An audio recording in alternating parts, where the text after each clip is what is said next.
Love it. It's awesome. One of our values as a church is that we have a passion and an obligation for the next generation, and it really shows at times like this. And so I'm really thrilled with just being able to see God work, not just in the kids' lives, but in the leaders' lives this week. So awesome job. Love having you out. We'll talk a little bit about that more later. If you've got kids and you're worried about them fidgeting or fussing, you're not going to mess me up. I've got two boys who I love to death, who I become quite good at being able to do what I need to do while they're doing whatever they're doing around me. So don't worry about that. We're just going to have a good time. A little shorter this morning, obviously, for their attention, but we're going to keep in the series that we've been in. One of the things that I realized this week, though, which just kind of caught me completely off guard, somebody came in to the office and they said, "Happy halfway to Christmas." I was like, wow, are you kidding me? It's halfway to Christmas already. And so kids, do you already got your Christmas list started? You got it started? Yeah? Maybe a new puppy or something like that. I got talked into a puppy this week. I don't want to talk about that. Look, as you start your Christmas shopping, I just, real quick, because I know you're getting started on that right now, and the number one question that you're wrestling with is what am I going to get Pastor Matt? And please, I have enough stuff. If you could just use your money for a better cause, like getting me a Chick-fil-A gift card, that would be good. All right, so just make it real simple. That would be fantastic. No, what's fascinating is time flies, right? And the older I get, the faster time goes. And I'm sure that's something about, the longer you've been here, the shorter you have left and that sort of thing. But it amazes me how quickly it goes. And it seems like just yesterday it was Easter and the day before it was Christmas. And as I think about that, so often we want to stop time, or we'd say, like, wouldn't it be nice if we could just pause it and just enjoy things? Maybe not when it's quite so hot. Maybe let it get a little cooler, and then we can pause it when it gets cooler. But that reality, that time is moving at a pace that we can't slow down, brings to mind the question of what is your life going to be about? What are you going to invest your time in, that time that keeps going past you and that you can't get back? What are you going to invest your time in? And at Susquehanna Valley Church, we're big proponents of you making the most of your time. And we think the most that you can do with your time is to love God and to love people. And so you'll hear us make that statement a lot, that we love God and we love people.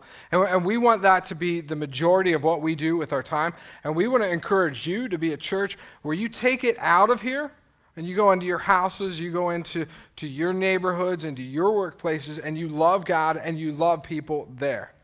See, we're big proponents of that because we think that's the most that you can do with your time. And so throughout this series, the series is a call to more, where we've been looking at the first couple chapters of the book of Exodus, where God is calling Moses out of his routine, out of his life, and into an opportunity to be used by him to change others' lives.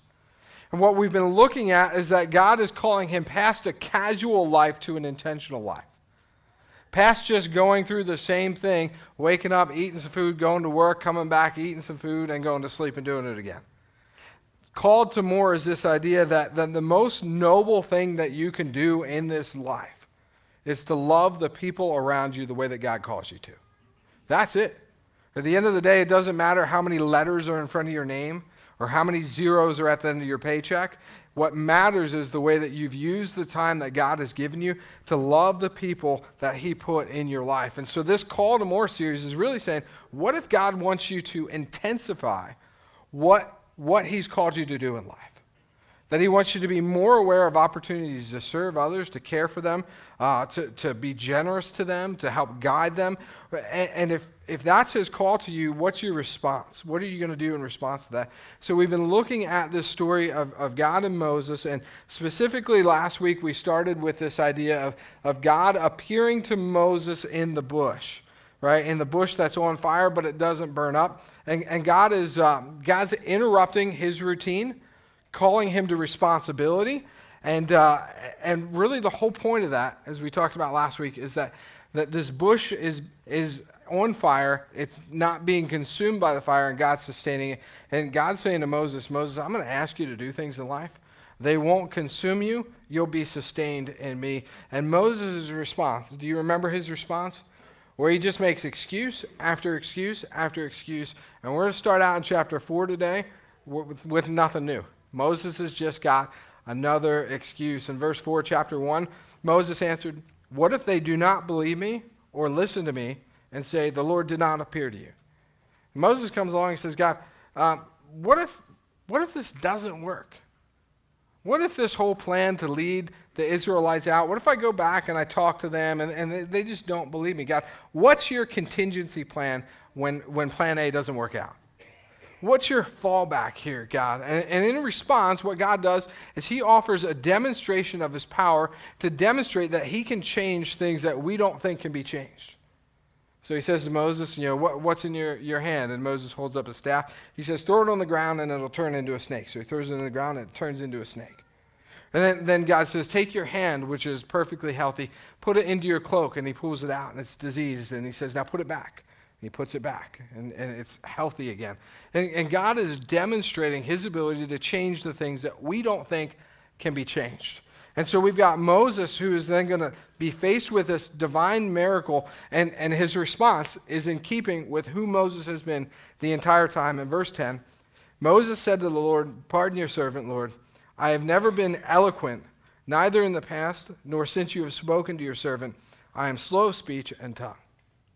Which I think is fascinating that he eloquently crafts a statement to say he's not eloquent, right? I mean, granted, he's no Irving.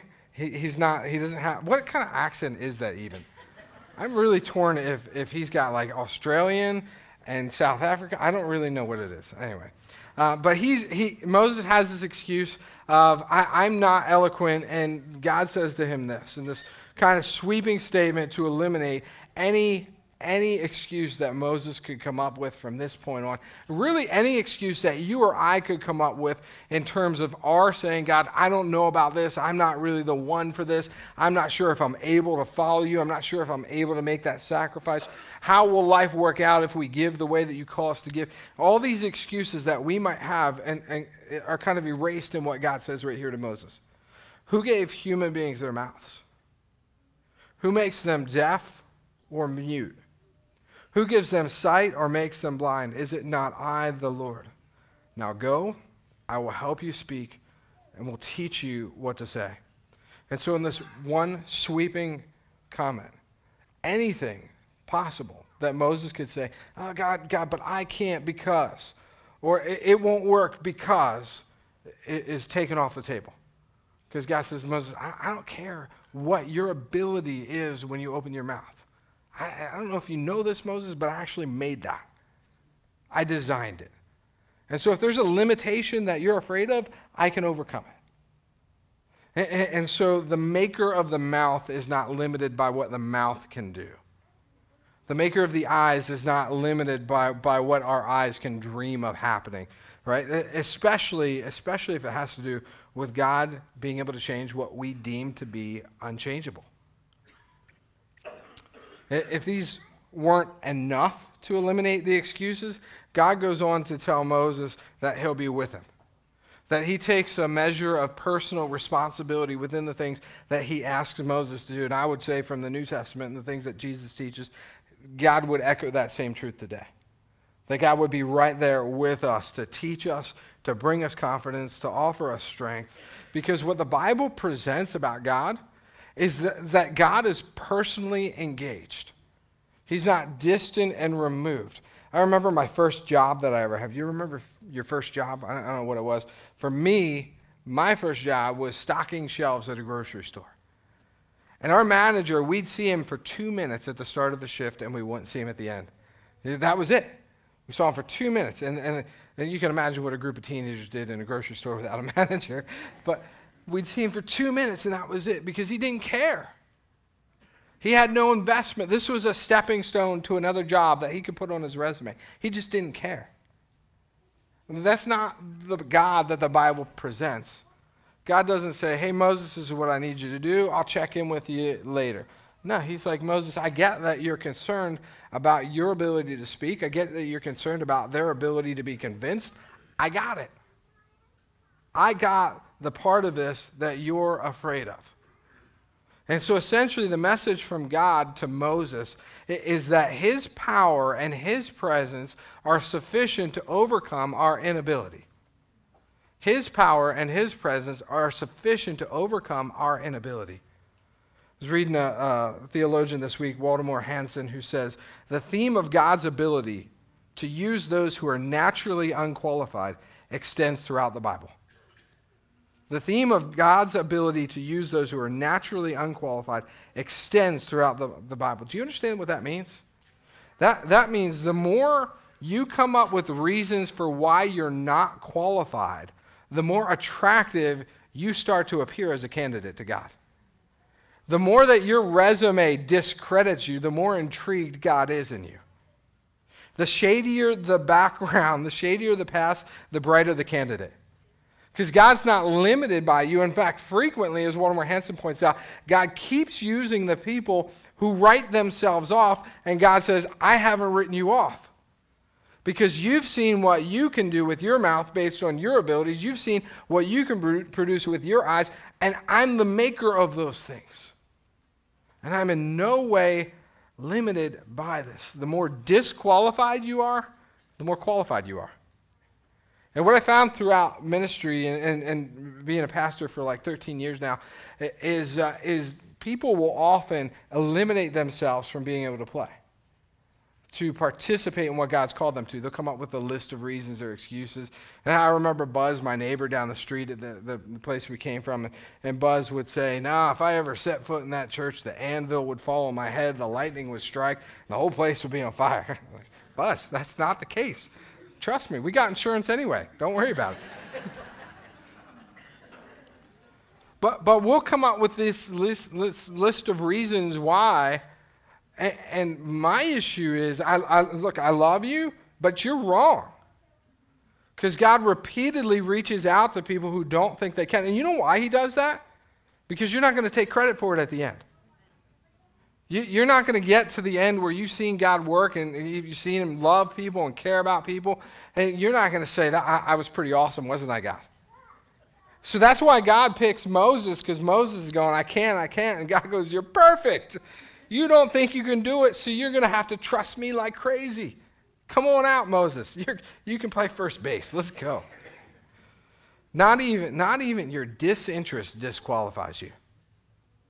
Not even your disinterest disqualifies you, because God patiently responds to Moses' excuse after excuse. And Moses is just so stubborn that he wants to keep a simple life without risk, without danger, without sacrifice. And God is just waiting for Moses to figure it out. That Moses, you only have so much time. And you can spend it selfishly or you can spend it selflessly.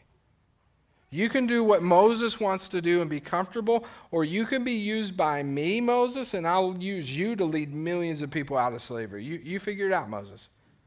And so God just keeps asking these questions, responding to these questions.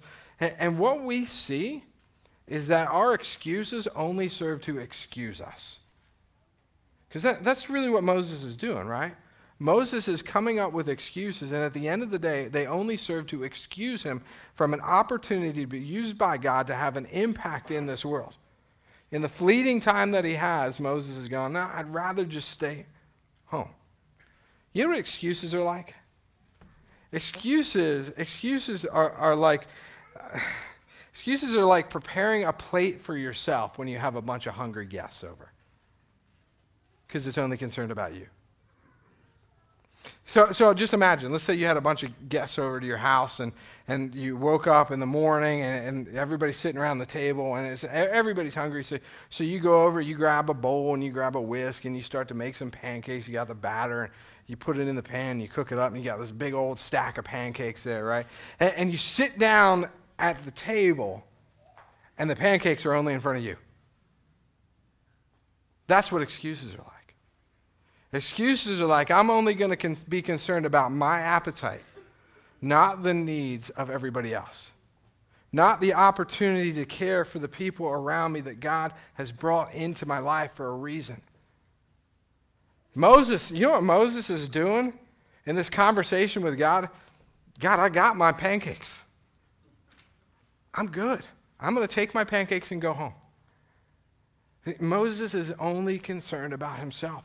He's not sitting there saying, yeah, God, you know what? It is really important that there's millions of people who are oppressed and they're being beaten and they're slaves and they're dying under oppression. And you're right, God, I should really be there. He's just like, sorry, God.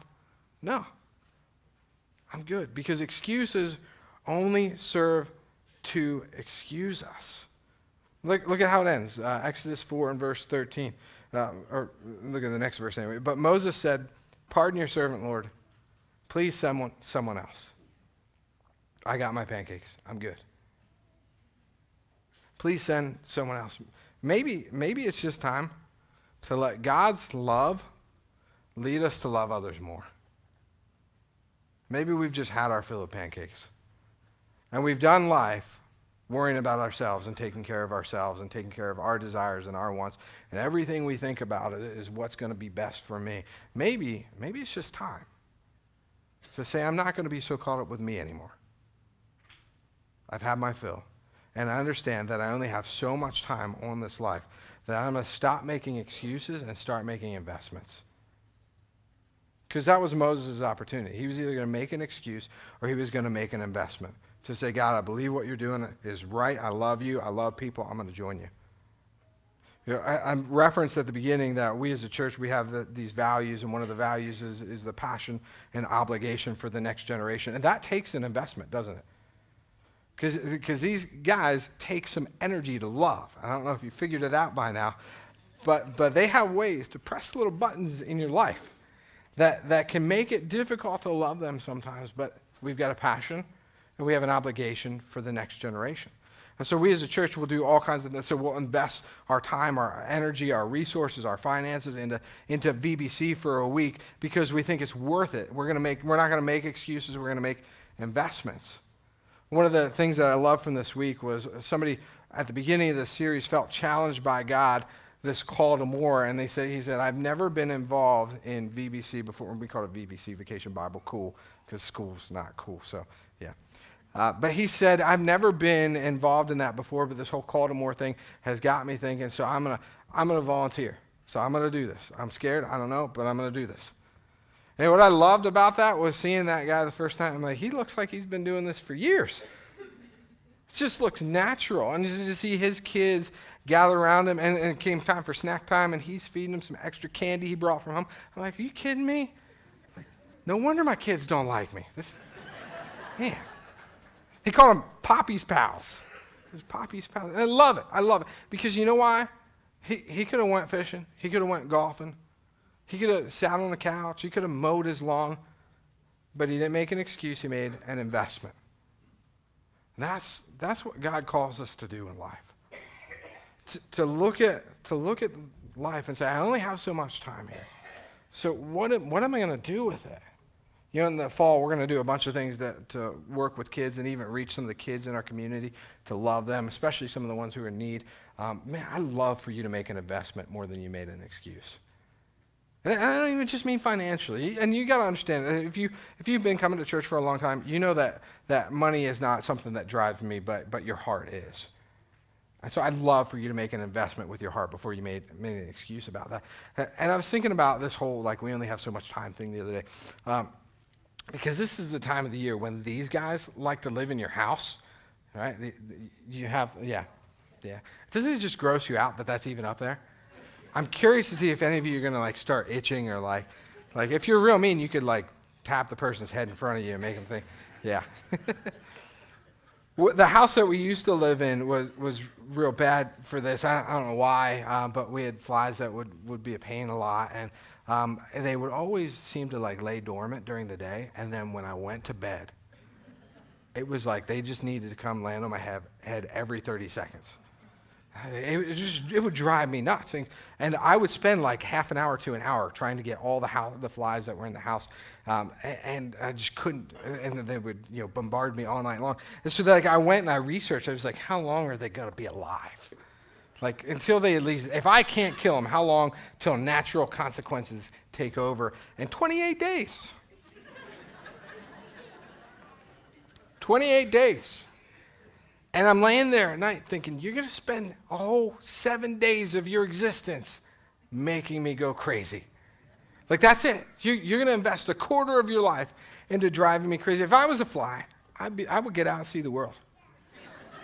I would go from like festival to festival, barbecue to barbecue. I would enjoy life. I would spend it driving somebody crazy. You only have so much time in life. You can splurge it on yourself. You can make excuses and take it really simply and just get through. Or you can make investments. I think that's what we're called to do. We're called to more. Because we have a God who persistently, patiently loves us and waits for us. And he keeps saying there's more opportunities for you to do, more chances for you to serve, more people for you to love, to build relationships with. Don't make excuses, make investments. Now, this story really, at the end of the day, isn't about Moses' excuses. This story is about God's persistence and God's love through it all. Because if you think about it, we're not, like, the rest of the story goes on that Moses, with the help of Aaron and God, leads Israel out of the Exodus. They lead them out of slavery. And then you've got the Moses crossing the Red Sea story, and then you've got Moses with the Ten Commandments, and you got Moses in the wilderness. Why? Because eventually Moses ran out of excuses, and he listened to God. And so this story is really about God's love, and his love is more stubborn than your resistance. His love is more stubborn than your resistance. And you could be as obstinate as what Moses is. And I look at the account of Moses' excuse like when you have your list of reasons why you don't really want to do something, but they're all presenting things like, they're all like, oh yeah, I'm too busy, or I can't do it, or I don't have the money, or we got something else going. And then at the end, God gets rid of all of those excuses with, hey, I made your mouth, you made your eyes. And Moses just goes, I just don't want to. I just don't want to. But yet, at the end of the day, the story goes on to talk about God's deliverance of a group of people through a leader who is incredibly stubborn, but God's love won him over. And so I don't know where you're at, but I've learned this through trying to follow God for over 30 years of my life. Now, he's going to keep at you. C.S. Lewis talked about God's pursuit of him like the hound of heaven, he called it. So God just kept coming after him. I would rather you spend your time not avoiding God, but following him. And so my prayer for you is that you see some kids who are joyful about God's love, that sparks the joy within you. And says, maybe it's time for me to stop running. Maybe it's time for me to stop giving excuses. And maybe it's time for me to just say, God, what do you want from me? And I'd like to see what you can do to overcome my inabilities. Let's pray.